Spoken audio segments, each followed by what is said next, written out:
Okay. So I know this question and answers for everybody, right? I'm really, really excited to be able to doing this. Now, the other day I started the Zodiac series, but this that I'm wanting to that I'm working on is to kind of like bring into awareness how you can take astrology to the next level. Like you can go, okay, how does loss work? What type of archetypes are integrated and are a part of loss? And how does one deal with loss? Like using the astrology as this process. So, like, can you see right now on this on the actual screen itself? Yeah. Okay, so let's just do that there. Okay. There we go.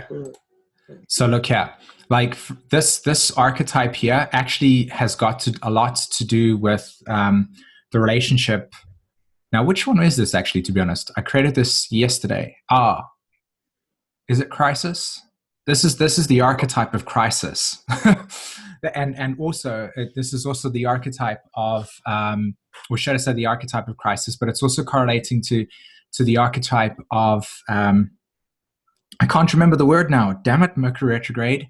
It's got to do with your belief systems, your illusions. This is duality. There we go. Duality. In other words, that as a human race, deep down inside, every single one of us, we have this illusion of separateness, this duality that exists within us. And one of the major paths that we as human beings walk on this planet is to heal duality, especially over the last 2,000 years, as we have, as a collective race and consciousness, created and manifested reality through the lens of Pisces. And Pisces, if you have a look at its symbolism, you've got these two circles that are correlating on that side and then a line through it. And it's that relationship towards the physical reality that you experience in life and the non-physical reality that exists. So there's this consistent integration of thought and emotion that cannot be seen, but is something that is understood through senses. But again, you can't physically say, where is thought, where is emotion, right? But you know that those paradigms exist. And so you have this process as a human being of integrating thoughts and emotions into the physical body. And then the physical body is the action, or is the actual vehicle in which one uses to action or actualize these thoughts and emotions. Because emotion carries the thought. You have this idea, and then you connect to your emotions, and through that joy and happiness, you kind of allow the body to put that into action, right? So Pisces is this 2,000-year cycle where we have literally evolved or been evolving through separateness. And this is why it's so important at this time within our own lives that we are learning to create unity. This is why you see this unity consciousness, this one consciousness, this unification process. It's because of that need to return back to the source, right? To return back to this place of stillness and unity and circular. But we've evolved through this process, and we have this illusion of duality that exists within us. So whenever we have issues with things that are outside of ourselves, we have been essentially through the externalization of the consciousness of God, we have placed it outside of ourselves. So we have this separateness. We, as in us, human beings, place God outside of ourselves in the context of source, right? And then we go, we pray to this omnipotent being that exists out there, but he doesn't actually exist out there. So each and every single one of us, in some way, shape, or form, carries this duality that exists in us. And it's these angles, right, in the zodiac that specifically correlates to how to not only resolve duality, but also how to be able to understand the function of what it's doing within our lives. And this little very random and complicated sequence of lines and angles, etc., explains it. But I'm still trying to become very, very grounded and clear in this teaching before I release it. But this is some stuff that I really wanted to share with you guys in terms of what I'm working on at this stage, which I feel is like really, really exciting, because it takes astrology one step further and says, hey, by the way, we have this experience of duality, but you can actually see how the zodiac itself, i.e. the 12 archetypes that make us up, that we are, the 12 strands of your DNA, are interconnected, and you can prove it. It's like, hey, by the way, here's the stuff, and then let's use astrology to prove it. But this one's quite mad.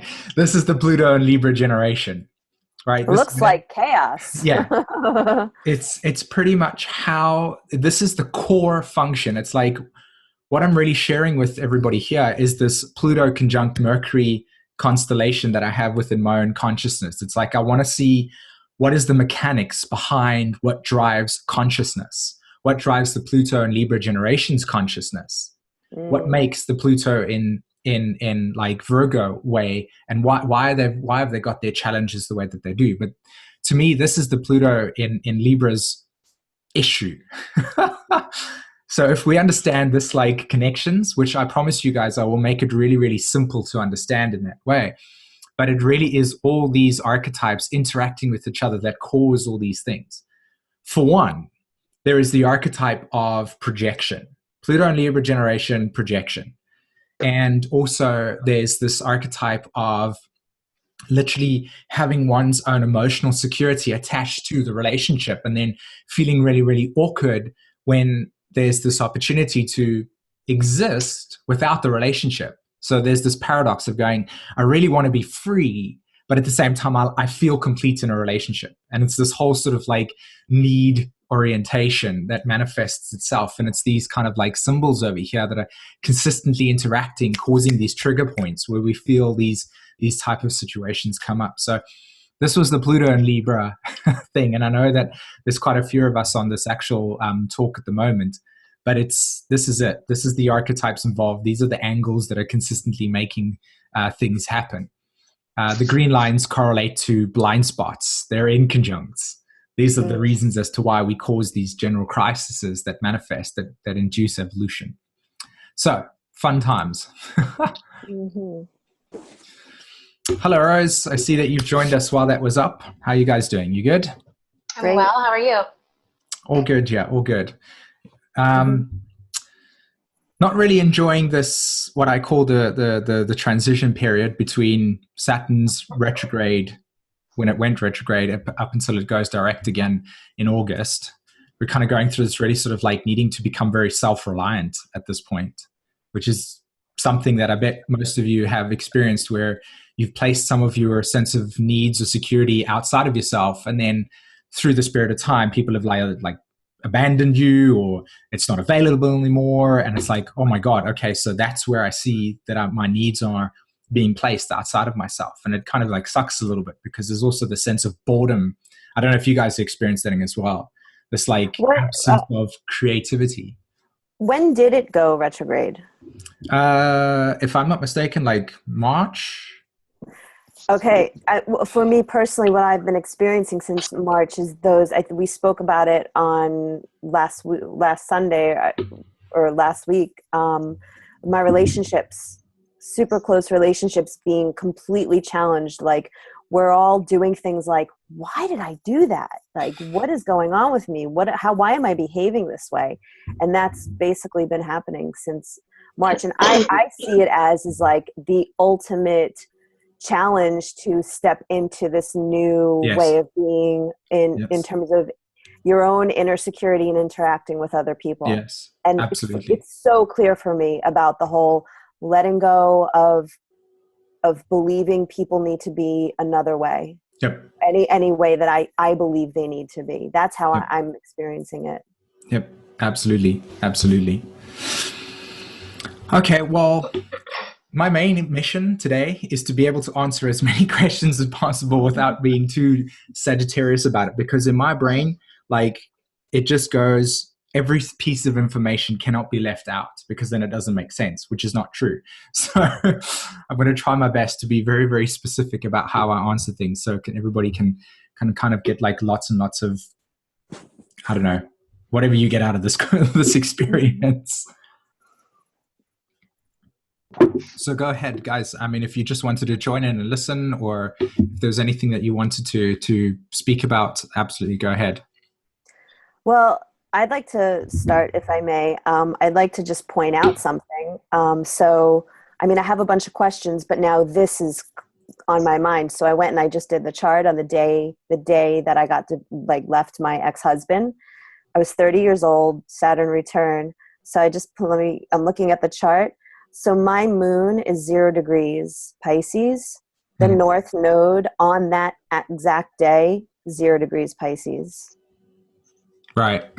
So is that the dissolving of one's? Yeah, completely. That's like the whole entire cycle ending for you and going into a completely new one. Interesting. So I just thought I'd bring that up because we talked about looking at my chart on that day. 0 degrees. That's just okay. Cool. It's reassuring. I'd love to hear your take on being that we're in it now and we're moving into Gemini, Mercury retrograde. Your just perspective on it, because you hear that's like in out there in the world, Mercury retrograde is like the biggest thing, and people making posts about it, freaking out about it. But I really love to hear your perspective. Right. Overall. Well, one of the biggest reasons as to why Mercury retrograde affects us the way that we do is because it's how we've built our society completely. And then when it goes retrograde, it's like, oh, look, the function of connectivity just decides to go on holiday. But you know what really, really happens with Mercury retrograde itself, when you want to understand it from a spiritual perspective, is that the left and right brain are constantly obviously interacting with each other. And from a physiological perspective, the left brain is ruled by Mercury. So we're gathering lots and lots of information, and we're listening and we're speaking and we're expressing during the period of time when Mercury is direct. And at the point that it goes retrograde or stations and then goes retrograde, we get this opportunity to kind of like chill out. And we spend this time allowing ourselves to, in typical sort of Jupiter fashion, go to the pub and have a drink and allow our intuition to manifest or develop or assimilate all that information that we've sort of processed over the last 3 months that it was direct for. So when the first lens that you would want to look through when you see Mercury retrograde or Mercury going retrograde is, what is Jupiter doing? Because it's the right brain, and it dumps everything into the right brain and says, okay, all the information you've gathered, let's process it. Let's come to some intuitive understanding, right? And that's when we actually develop our intuition, because we have these feelings and insights that are coming through once we're allowing that brain to that gathering process to go off. Does that make sense? So it's a period of deep reflection, and it allows for those thoughts and truths to come out. And what happens after that, it kind of solidifies that, and it becomes your story. That's why another great example I suppose I could use to kind of really, really drive home this point is when you finish reading a book. After the book's completed, you still carry information with you about how you felt about it, what you thought, and some truths that you could have taken or extracted from that book that gets assimilated into your consciousness and becomes some of the truth that you might live by, depending on what type of book it is, for instance. So that's what happens with Mercury retrograde. That's the first lens we look through. Because it's in the sign Gemini right now, and there's a lot of emphasis on Gemini, and it's, of course, opposing Jupiter in Leo, pardon me, not opposing Jupiter in Leo, but opposing Saturn in Sag. And Jupiter is the ruler of Sagittarius, and of course Saturn in this particular state. We're looking at then, of course, where Jupiter is, and that's in Leo. So it's those 3 planets that are really, really need to be looked at to be able to truly understand what is happening with Mercury retrograde at the moment. Of course, Mercury is also being squared by Neptune in Pisces, as well as Saturn, causing a T-square. And very simply put, it's about we're rewriting our psychology. We're rewriting our belief structures. And wherever you have belief structures that, in a sense, creates codependency, where there is a sense of still unresolved stuff in you, duality, et cetera, that is still part of you, it's coming up. and you're getting this opportunity to take this newly formed consciousness that you have been working so hard for over the last 2.5 years while Saturn's being in Scorpio, to kind of be reviewed, looked at, and then apply this new love vibration consciousness over these circumstances. So the way that it's really happening is that you have this old psychology, it's now being changed, and you're putting over new layers on it. It's like you're evolving. Does that make sense to everybody? In sense of how that psychology is working, it's like you're practically altering the way that you perceive things now, and Yes, and rewriting the way you see.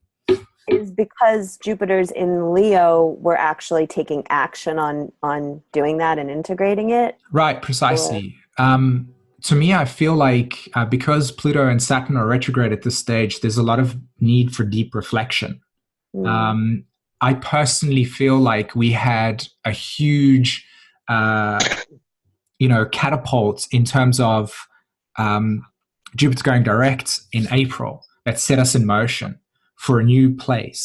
But the universe likes to work in this very sort of eloquent way of symphony and orchestra, where sometimes there are aspects that are really predominant and we're really moving forward in this place, and it's like activating, like for instance, Uranus trine Jupiter. And so it's making that stuff. But then there's this other aspect where there's this need for breathing to take place, Saturn and Pluto both being retrograde. So there's this emphasis of needing to reflect on one's own psychology, and how is that psychology stopping you from actualizing the dreams that you want? That's what's really, really happening. If I could put it in the most simplest terms, it's like, where are you stopping yourself from accessing the dreams that you want? Where are your limitations? Where are your boundaries? What philosophy do you have that's not allowing you to access these deeper parts of yourself? So in a nutshell, that's what Mercury retrograde to me is happening at this stage. How does Mercury in retrograde affect differently those with born with their natal Mercury in retrograde? That's a good question. It actually has a polarized effect. And what will generally happen is that you will find yourself being a lot more outspoken or feeling like you want to communicate during that period of time. From an evolutionary perspective, if you do have Mercury retrograde in your charts, it does imply that there is a need to watch out for what information you do actually your soul won't even take in any information that's not relevant to it. It kind of protects itself, which is super cool. So whenever we have whenever we have like normal retrogrades, it implies the same thing. It's not a time of go and try new things in that sense. It's about deeply reflecting on what it is that you've already gathered in that way. But for you guys, that will be the other way around. So that emphasis would be more on the communication. Yes, absolutely. Aspect. Okay. My son's Mercury, his natal, is in retrograde. Okay. So that helps me in learning how to communicate with him. Yep. It's very important.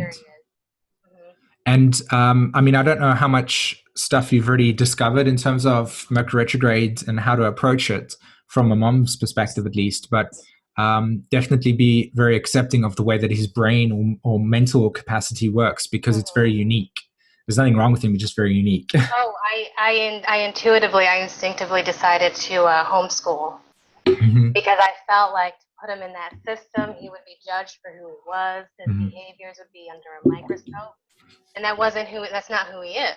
No, right. So I took that opportunity where I live to do that. Yeah. Also, something that was really interesting is that you mentioned you took it intuitive, like you felt intuitively about the process. One of the reasons as to why Mercury's retrograde in the chart is to emphasize intuition. Obviously, the Jupiter function is a lot more needed in this experience, so a lot less boundaries in that way and a lot more discovery of one's personal truth. Yeah. Cool. I was wondering if you could talk a little bit about the chakra correlations in the chart. Yeah, you were talking about that. I was just thinking of that. Thank you. Thank you. That came up for me like 2 days ago. I thought of that. I started linking them together. I'm a Reiki practitioner, and I'm really exploring these connections Mm-hmm. in Right. my own work?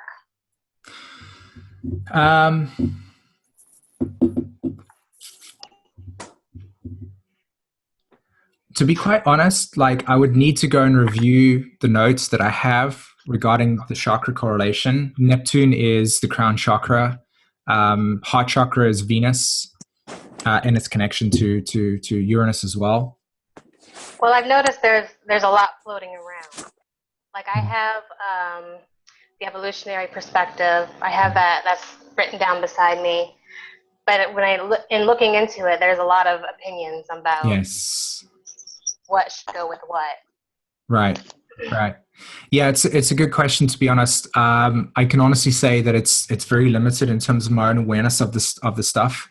However, it is something that I want to be integrating into my sort of awareness going forward, because there's a lot of information about the tree of life, and that as you move forward into this new age, as it were, or transition into the age of Aquarius, which, you know, we're right at the beginning. And that's going to take a long period of time. We won't see it in this lifetime, but we will absolutely see the beginning stages of that. And that is learning how to access the tree of life, which is the chakra system, in my opinion, the 7 chakras, as Christ consciousness operates through. But yeah, as soon as I have like really what I perceive to be information that I feel intuitively is correct, I will absolutely post it on the Facebook pages and such. And if you bring anything into the situation, just post it there as well. Okay. Okay. Yeah.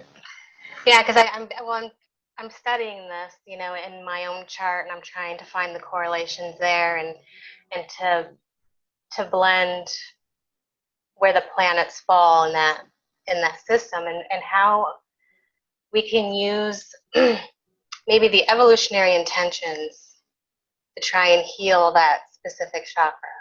Right. To blend, you know, if we can connect those chakras, I'm wondering if that can initiate that intention on an evolutionary scale to heal. Yeah. Well, there's one thing. The nice thing about the questions and answers is that it's not just me. So as lots and lots of souls watch this, they might have you know, a perspective on the subject. I know there's one person that really is. He feels like he's got a good base of information regarding the chakras. You know, if he watches it, he might even post it on there. So anybody that is watching this, feel free to help out Rose in this case, as well as Mandy.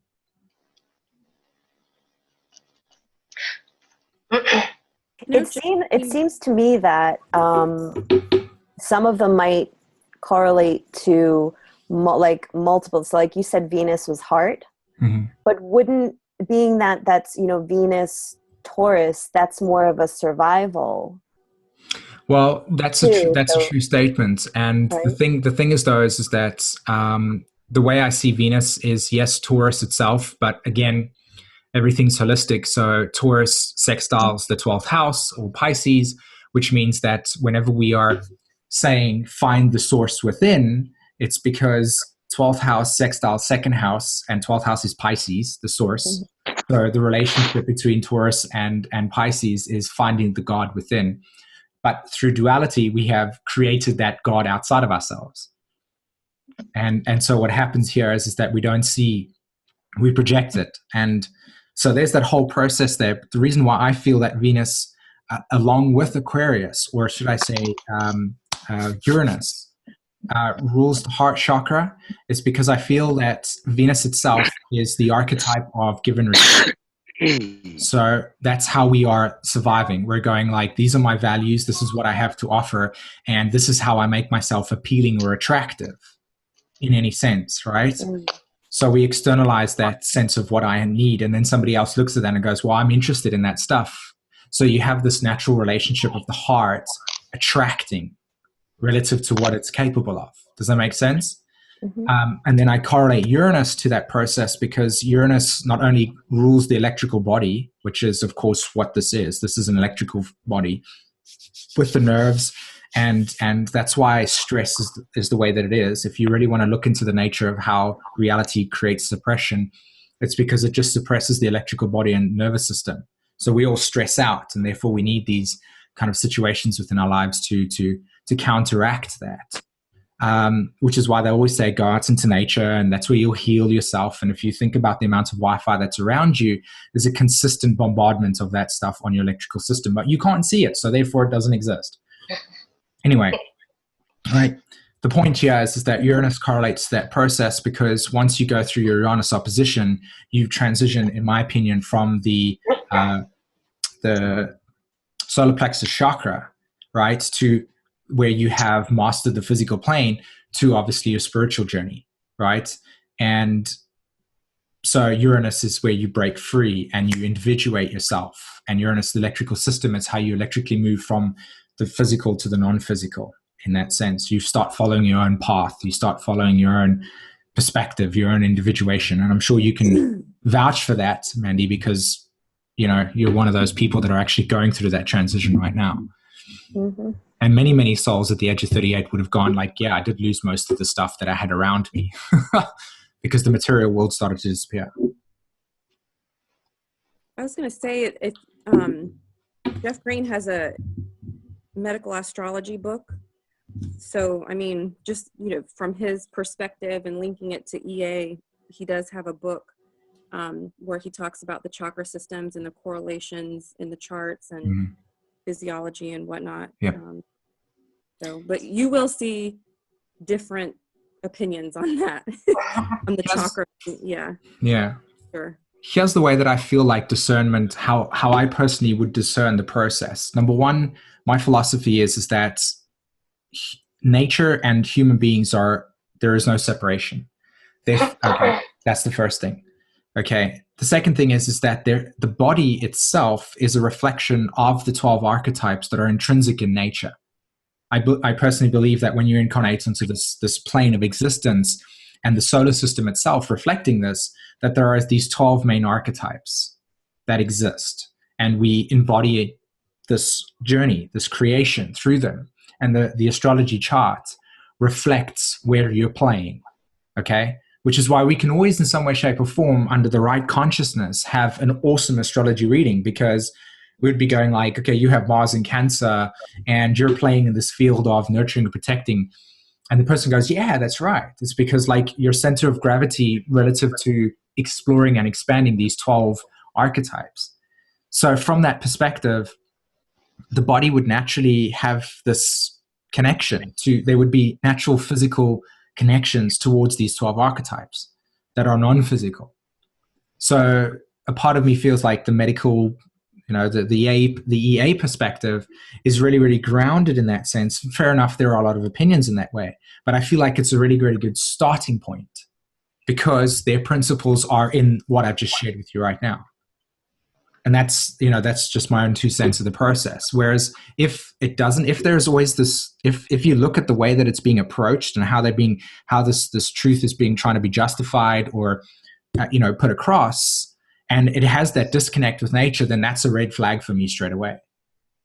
Because, you know what I mean? It's like nature itself is self-evident. You don't have to have any belief system in order for those 12 archetypes to exist. They're there. And so it becomes this like automatic truth. It's not something we have to inherently believe in, from my point of view at least. And that's where it's like, I'm not convincing you of something, right? It's not like something you have to follow or believe. You can objectify it for yourself.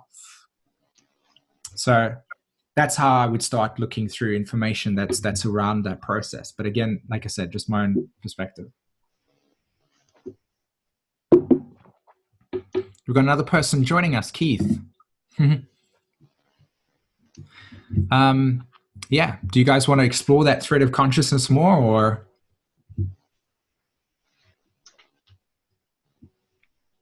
I'm open. I've been going over also, I think I posted about this too, about phases and All right. And I've been going over the balsamic conjunctions. And I'm wondering if there is, let's say, a stellium with planets, and they are, like, let's say 2 planets are exact. There's an exact conjunction. And then it is within a balsamic conjunction, or balsamic phase of another planet. Do those three planets then really, I mean, there's a merging anyways that takes place. But when you're figuring out phases, do those three planets kind of just become its own point, stationary point?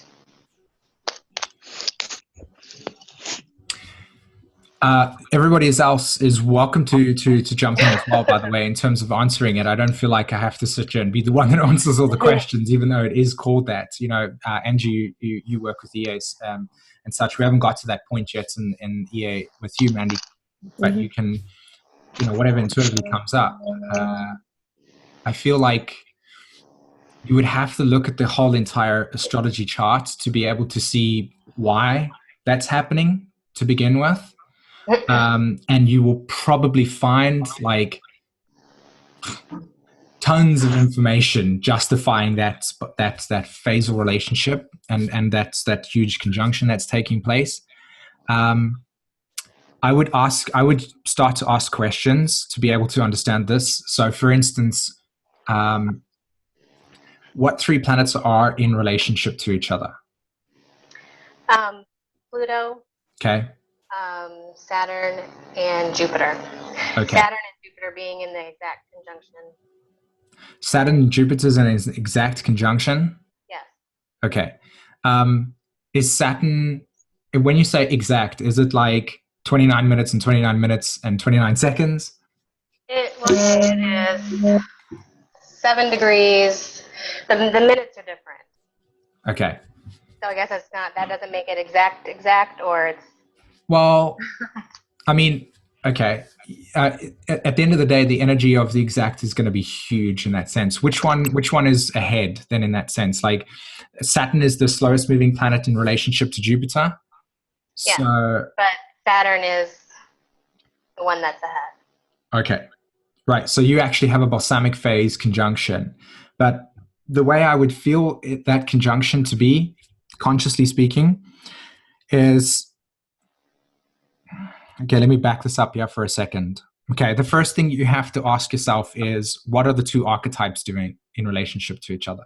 So Saturn and Jupiter always correlates to the cycle of one's belief systems and how those belief systems are integrated into their physical reality. So Saturn being the physical reality and the overall structure of society and their conditioning, and Jupiter being your personal philosophy. Okay. So it's in a balsamic phase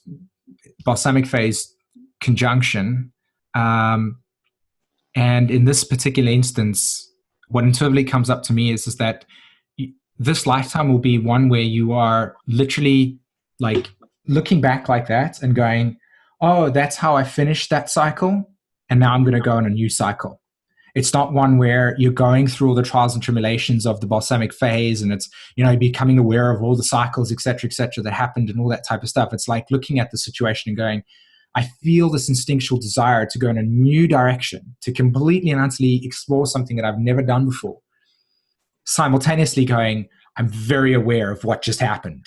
Right? And this is in my 8th house. Right. Okay. So there's huge evolutionary transformation coming from that perspective. At least I'm looking at it from that point of view. Now you say Pluto's over there. So you have Pluto in the 8th house. Yeah. So all of the stuff's in the 8th house and Pluto's conjuncted. Yep. There's the repeating theme over there. I mean, honestly, what you're really looking at is deep inner reflection of one's own personal like conditioning around your philosophy and belief. Which is kind of interesting because right in the beginning of this conversation, have you frozen? Yeah, looks like Rose is frozen. So I'll wait for her to get back and then answer. Okay, there we go. So right in the beginning of this conversation, you'd said to me that you were homeschooling your little one, and son or daughter? Son. Okay, so you're homeschooling your son, and one of the reasons why you also said that was a great idea is so that you didn't send him to an institution where they would just be for one reason. And then another reason where you lived, your location, like it gave you that opportunity to do that. Well, that to me would be a awesome manifestation of that Pluto, Saturn, Jupiter in that process, where not only do you take your power into your own hands, right? Self-reliant, polarity point being in Taurus, but it's also a process of redefining the way that your philosophy works within the societal structure. That's how I see that whole conjunction taking place. And I moved to a different country to make that happen. And that was all during my my Saturn return. And then I had Saturn in Scorpio right after that. Right. Pretty intense. And right. And look at how you moved location when Saturn hits Jupiter, like the whole expansion process manifesting itself. Now, to answer your question again, coming back to the phases, you would have to decide which two planets you are looking to work through. Okay. And then you look at the phasal relationship between the two. So it's actually a process of layering it out. So in this particular instance, you go Saturn and Jupiter, you get all the information relative to that. Then you add Pluto to Saturn and you add Pluto to Jupiter, and both of them will be in a new phase relationship. Am I not mistaken? Right? Or is Pluto ahead of it? No, Pluto was ahead of it. Right. So they're actually all in balsamic as well. Right. Okay. That's what I'm saying. So, and Pluto being what it is in terms of when you're looking at a chart from an EA perspective, does that get... Well, the way that would process is, again, this is what makes it so much fun with doing EA. It's not just about randomly going, just like, oh, okay, that does that. It's like actually asking questions to get to a really deeper understanding. So your relationship is now, as you've got the Jupiter Saturn stuff, then you put it in relationship to Pluto, and that's balsamic, which means that the way that you're going to be understanding the psychology as well as the evolutionary experience that will be part of that soul is, on one level, to let go, to surrender. So you had to move to a different country, right? So that you could integrate this new philosophy into a new culture, Saturn, Jupiter, and you took your power back by that process, Pluto. But now your job in a balsamic phase is to ask yourself, what is the ultimate meaning? What does this deeply reflect and bring to me? That's what the balsamic means. How do I spiritualize this process? How do I find a meaning to this experience that then changes and shapes the way that I now relate to my reality? What truth do I extract from this? Whereas if it was new phase or first quarter, it would be more along the lines of like going on a journey and just being there. But when it's balsamic, it's like this deep inner cocooned experience. And that's how I would intuit those symbols there for you in that sense. And also to approach it for anybody else that's out there doing that. Okay.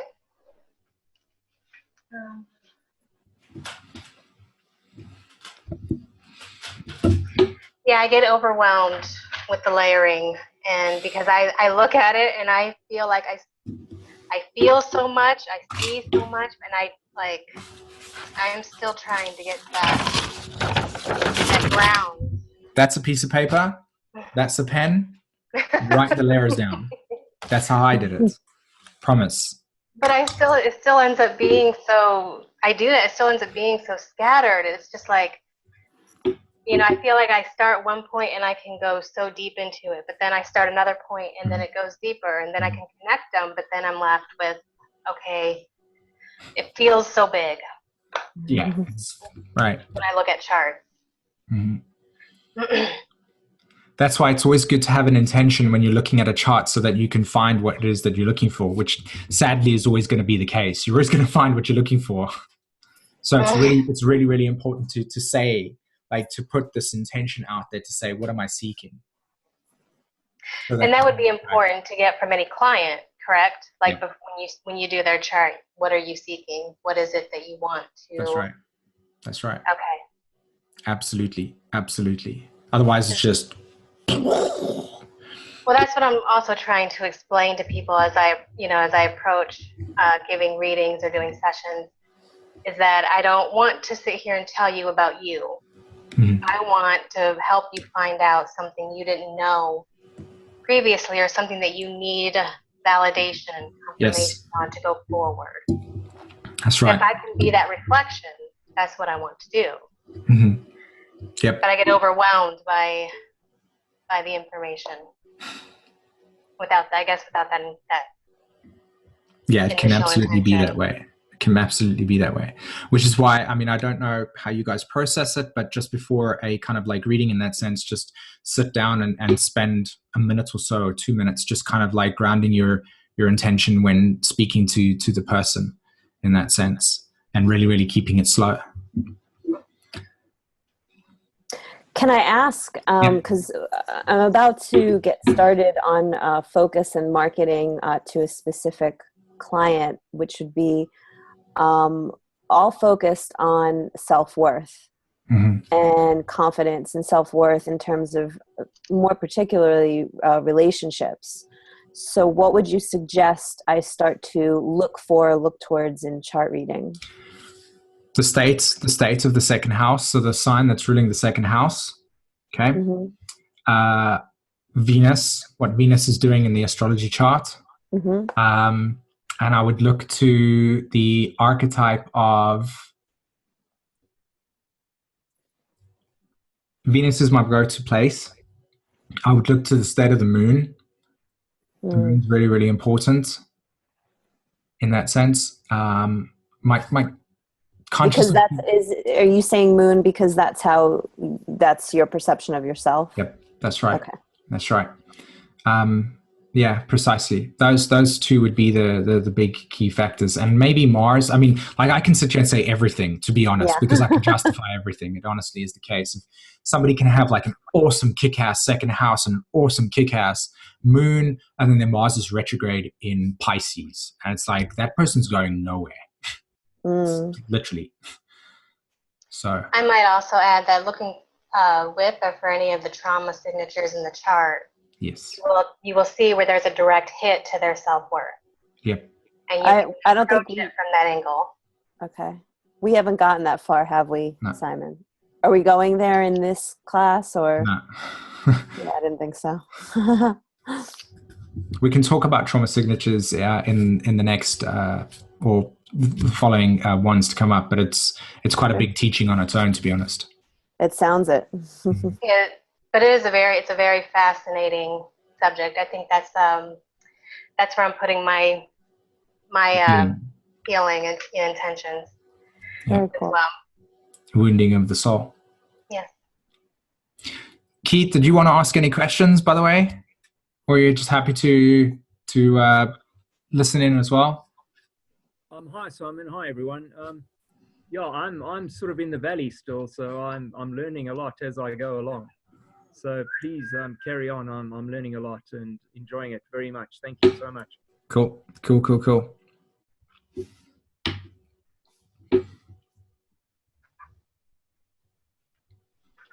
So can I ask then, just based on what you just described as far as Venus and Moon, so personally, so my Venus is conjunct with Mars, 0 degrees Taurus.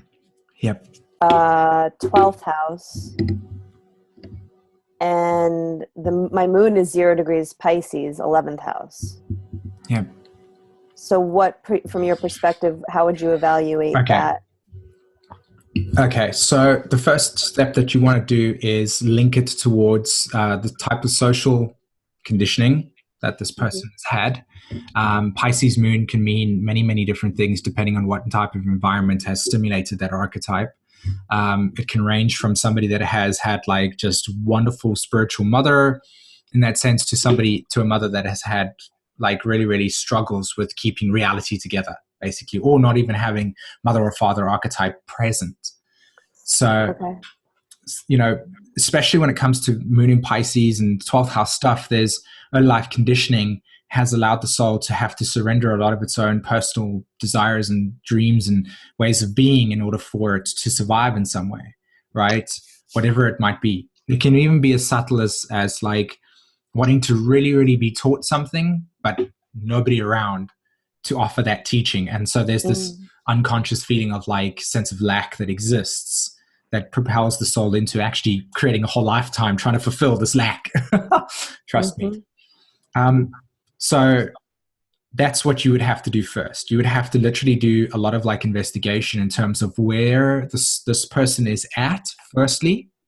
Okay.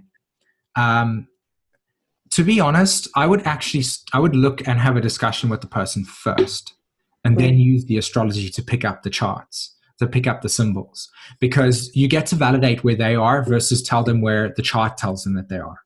Gotcha. So really find out too, like what kind of environment they were raised in. Okay. Reinforcing those values.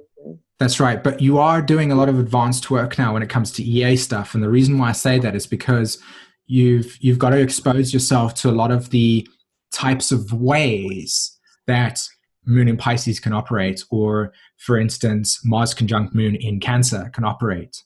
That type of stuff. I mean, you know, again, if Pluto is opposing the Moon, whenever you've got Neptune opposed the Moon, Neptune in contact with the Moon, or Pluto in contact with the Moon, Uranus contact the Moon, Mars contact the Moon, there's always going to be aspects of this person's self-image in some way, shape, or form that's going to be very, very distinct, okay, relative to those planets that I've just mentioned. For instance, with Pluto conjunct the Moon, or Pluto in aspect to the Moon, this person will most likely have really, really, really interesting and sometimes probably very difficult issues with emotional codependency, okay? Because what they will be generally doing in some way is attaching a lot of their sense of empowerment to symbols and things outside of themselves that make them feel secure. This can show up as a sugar daddy. This can show up as a person that they work with that's really, really high powered. They could just tag along with, because that sense of empowerment, Pluto, is giving that sense of security, Moon. And really what they're trying to actually develop within this evolutionary contact is to recognize within themselves, i.e. Scorpio's polarity point being Taurus, that the empowerment and security that they're trying to seek can only be developed from within. And so as long as they are actually attaching their personal securities to something that symbolizes empowerment, they will consistently have feelings of abandonment and betrayal and loss, leading to lifetimes of not even opening up. So do you see how like this little Moon contact Pluto stuff, when you really observe it, spreads out into this huge tree of like, you know what I'm trying to say? It's like, you know, oh my God, what type of person are you talking to right here? Okay. And okay. So you have contact, like for instance, Uranus and the Moon.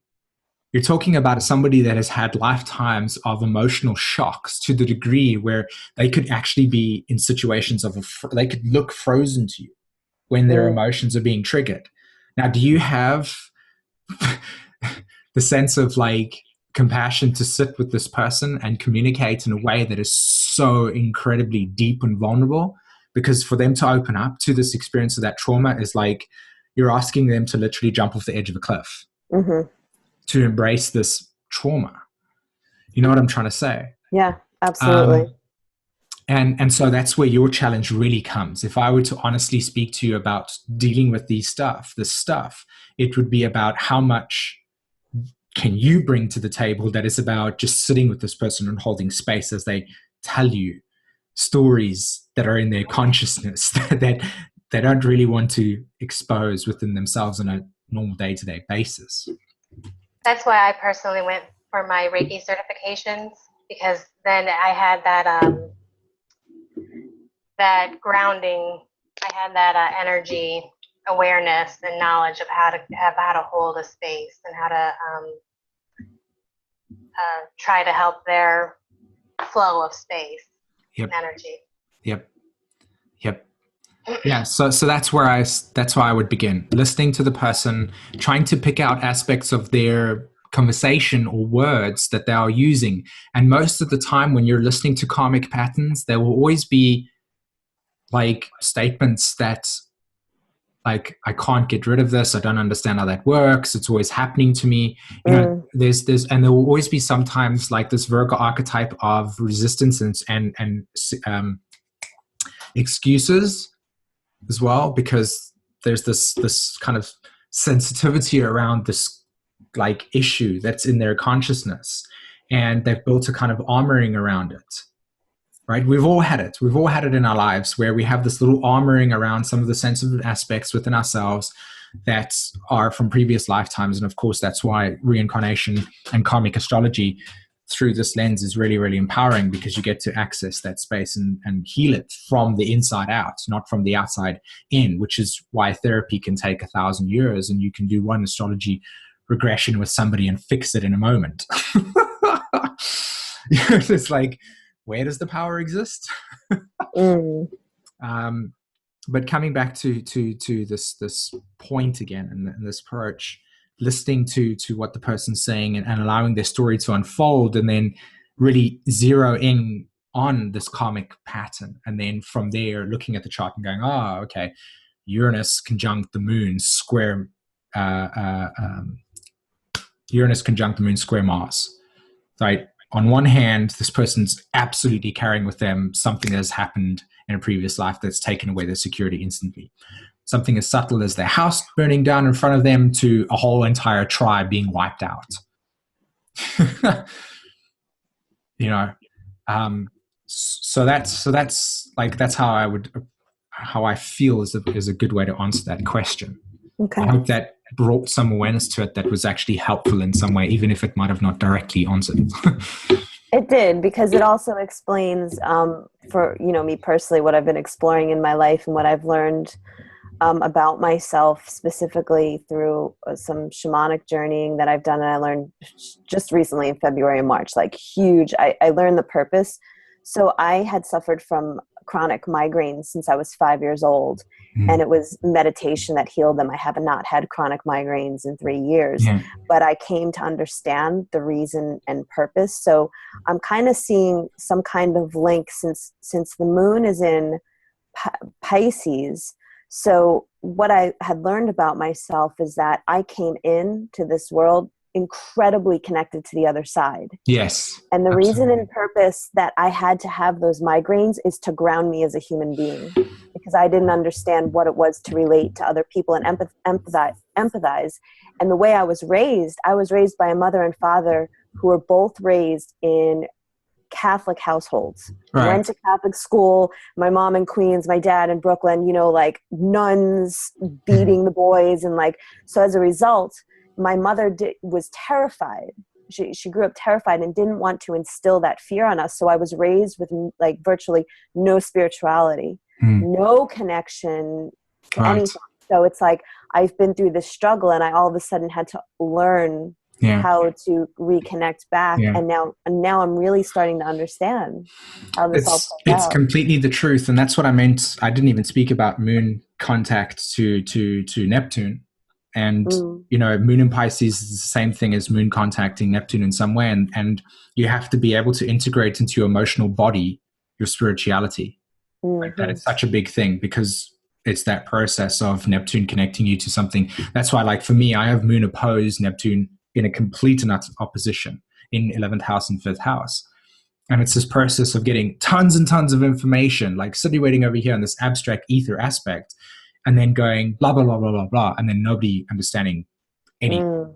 So I have to kind of learn to ground this in this physical dimension and to explore it and expand it in a way that's actually tangible for people to hear and understand.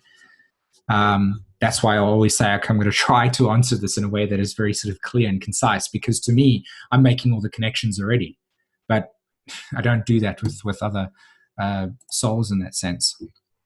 So yeah. Guys, I've got one more question to answer before I have to go, because I've got scheduled readings afterwards, but fire away with anything that you wanted to basically chat about.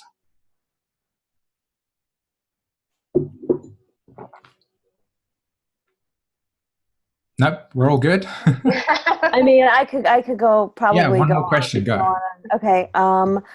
Can you explain, this is very beginner, but sun sign in relation to how to interpret that in relation to sun sign and house in relation to the polarity of it. So I'm a Gemini. So what's my relation to Sagittarius? Right. There is no polarity point with the sun. Oh, okay. Yeah. Okay. The reason why that's the case, because it's the center of the solar system. So there isn't a sense of needing to integrate. It is the integration point. So the next class that we're going to do is chart method of interpretation, and kind of look at the karmic axis, which is south node, north node, Pluto, and its polarity points to create a holistic perspective.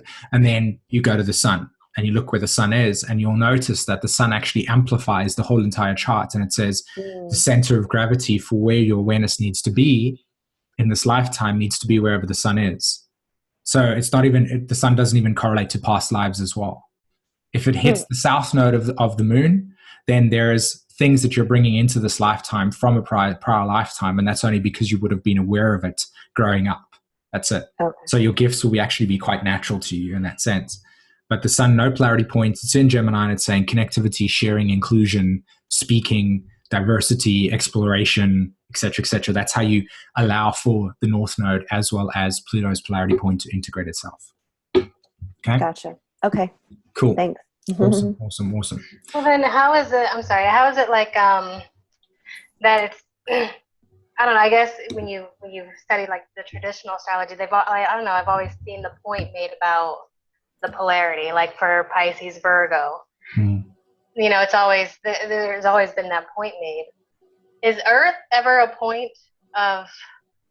Well, that's a good question, actually. And I can tell you, like, in terms of Earth itself, in terms of where it is on the chart, you know, okay. So here's my 2 cents, okay? The way I see consciousness in terms of this journey on Earth, okay? We are pure awareness, we are pure consciousness, and we incarnate through the sun, okay? Through Father, and we emerge through Mother, okay? So we have this kind of like sun and moon archetype manifesting itself, okay? So the moon in that sense. And then Earth represents this me. So Father, Mother, me, right? The Holy Trinity, as it were. In my opinion, that's what it is. So you incarnate through the sun, you move through the moon, which is the emotional body, obviously its connection to Jupiter, and into Earth, and that's where you anchor yourself into this 3D dimensional plane, that consciousness, and you play on Earth, and you evolve through the emotional body, right? So from the perspective of Earth itself, to me, it's the center point, and then all the planets revolve around that. But of course, because the sun, in terms of the perspective of, as I said, the sun's the center of the solar system in that sense, the sun is life, because without it, we don't exist. So everything revolves around the thing that gives us life, the sun. So that's where it gets really, really confusing, because on one hand, the center of the solar system is the sun, and yet in the astrology chart, the sun is revolving around the Earth.